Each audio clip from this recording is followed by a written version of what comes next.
दोस्तों, किसी ने क्या खूब ही कहा है कि कबीरा तेरे राज में उल्टी देखी रीत, कबीरा तेरे राज में उल्टी देखी रीत, अनपढ़ नेता राज करें और शिक्षित मांगे भीख। नमस्कार दोस्तों, मैं हूं आपका दोस्त लोकेश साहू और आप देख रहे हैं लोकेश छत्तीसगढ़िया यूट्यूब चैनल। आप सभी साथियों का हमारे इस चैनल पर बहुत बहुत स्वागत है। दोस्तों, संविदा कर्मचारियों के आंदोलन से दो बड़ी खबर और दुखद खबर है। दोस्तों, जैसे कि आप सभी साथियों को पता होगा कि अपनी एक सूत्रीय मांग नियमितीकरण के मुद्दे पर प्रदेश के 45,000 संविदा कर्मचारी छत्तीसगढ़ सर्व विभागीय संविदा कर्मचारी महासंघ के नेतृत्व में अनिश्चितकालीन आंदोलन पर हैं। और दोस्तों, इस आंदोलन में अब तक कई सारी घटनाएं हो चुकी है। सरकार ने संविदा कर्मचारियों के आंदोलन को तोड़ने के लिए एस्मा कानून तक लागू कर दिया है। इसको मैं आपको आगे बताऊंगा, लेकिन दोस्तों उससे पहले आप लोगों को सर्व विभागीय संविदा कर्मचारी महासंघ के प्रदेश अध्यक्ष कौशलेश तिवारी जी ने कल रात को जो जानकारी दी है, सबसे पहले उसे बताना जरूरी है। दोस्तों, तिवारी जी ने बताया कि उनके आंदोलन में उनके एक संविदा कर्मचारी साथी मोतीलाल कौशिक जी का देहांत हो गया है, उनका स्वर्गवास हो गया है, शहीद हो गए हैं। और इससे भी दुखद बात यह है कि स्वर्गीय मोतीलाल कौशिक जी की एक 4 महीने की बेटी है। अब उस बिटिया के भरण पोषण की समस्या सामने आ गई है। लेकिन दोस्तों, राहत भरी खबर यह है कि इस बच्ची की भरण पोषण की जिम्मेदारी अब हमारे प्रदेश के संविदा कर्मचारी साथी उठा रहे हैं। इस बच्ची की मदद के लिए अभी तक न सिर्फ कई लाख रुपए चंदे हो चुके हैं, बल्कि अब तो खबर यह भी है कि कई संविदा कर्मचारियों ने इस बच्ची को गोद लेने की भी इच्छा जाहिर कर दी है। अब दोस्तों, आप लोगों को समझ में आ गया होगा कि संविदा कर्मचारियों के द्वारा नियमितीकरण की मांग क्यों किया जा रहा है।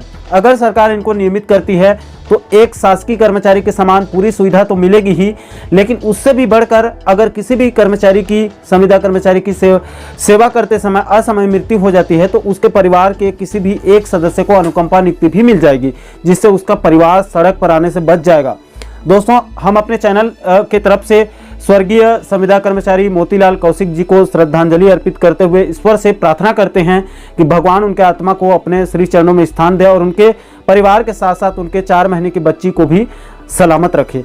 दोस्तों, एक तरफ कल संविदा कर्मचारियों ने अपने शहीद साथी के फोटो के सामने खाली दीप और बाती को हाथ में लेकर प्रदर्शन किया, अपना विरोध जताया गया, तो वहीं दूसरी तरफ सरकार किसी भी सूरत में इस आंदोलन को सहने के मूड में नहीं है। कैसे भी करके इस आंदोलन को समाप्त करने के आतुर है। दोस्तों, आपको याद होगा कि सरकार ने बीते 25 जुलाई को एक आदेश जारी करके सामान्य प्रशासन विभाग ने आंदोलनकारी संविदा कर्मचारियों को एस्मा कानून के तहत 3 दिन का वक्त दिया था। 3 दिन में अगर संविदा कर्मचारी आंदोलन समाप्ति नहीं करते हैं तो उनके ऊपर कार्रवाई किया जाएगा। इनकी सेवा समाप्त करके उनके स्थान पर कोई दूसरा विकल्प तलाश करने की भी बात कही गई थी। उसी आदेश का पालन करते हुए अब धीरे धीरे विभागवार कार्रवाई किया जा रहा है।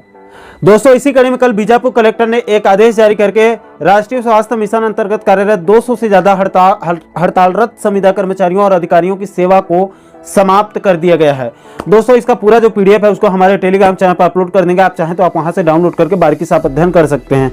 सभी का नाम एक एक करके बताने लगा तो वीडियो बहुत ज्यादा लंबा हो जाएगा। अब दोस्तों, एक बात समझ में नहीं आती कि जब हमारे दोनों पड़ोसी राज्य उड़ीसा में 57,000 संविदा कर्मचारियों को नियमितीकरण करते हुए उड़ीसा से ठेका प्रथा को नवीन पटनायक सरकार ने बंद कर दिया है, और दूसरा मध्य प्रदेश की शिवराज सरकार ने अभी 4 दिन पहले ही संविदा कर्मचारियों को नियमित कर्मचारियों के समान कई सारी सुविधाएं देने का ऐलान कर दिया है। हालांकि नियमितीकरण तो वहां पर भी नहीं किया गया है, लेकिन नियमित कर्मचारी के समान पूरा फैसिलिटी देने का ऐलान कर दिया गया है।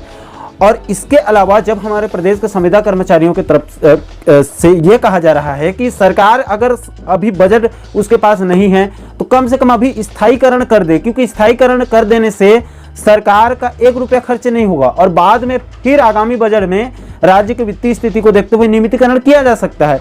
इससे संविदा कर्मचारियों के साथ साथ सरकार के लिए दोनों के लिए सुविधाजनक है।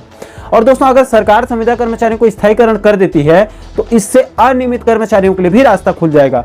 इसके अलावा दोस्तों, आप खुद सोचिए, जिस संविदा या ठेका कर्मचारी को दिन रात अपने नौकरी जाने का खतरा रहेगा, क्या वो अपना 100% एफर्ट काम में लगा पाएगा? उस बेचारे को यह तक नहीं पता कि उसकी नौकरी कितने दिन है।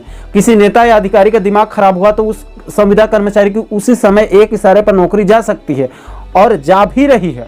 जिस कर्मचारी की खुद के नौकरी का ठिकाना नहीं है, वो क्या जनता की सेवा करेगा? अब दोस्तों, इस बात को हमारे हुक्मरानों को कौन समझाए? हमारी सरकार समाधान निकालने के बजाय उल्टा शक्ति और ताकत के दम पर आंदोलन को तोड़ना चाहती है। तो आशा करता हूं दोस्तों कि आप इस वीडियो के माध्यम से संविदा कर्मचारियों के आंदोलन से जुड़ी पूरे मुद्दे को आप अच्छे से समझ गए होंगे। दोस्तों, इस पूरे मामले पर आप लोगों की क्या राय है, आप नीचे कमेंट सेक्शन में अपनी प्रतिक्रिया जरूर दीजिएगा। और दोस्तों आप आगे भी प्रदेश के नियमित कर्मचारियों के साथ साथ अनियमित कर्मचारियों से जुड़ी इसी प्रकार के महत्वपूर्ण मुद्दों पर वीडियो देखना चाहते हैं तो हमारे चैनल को आप सब्सक्राइब जरूर कर लीजिएगा, ताकि आने वाले सभी नए वीडियो का नोटिफिकेशन आप लोगों तक तुरंत पहुंच सके।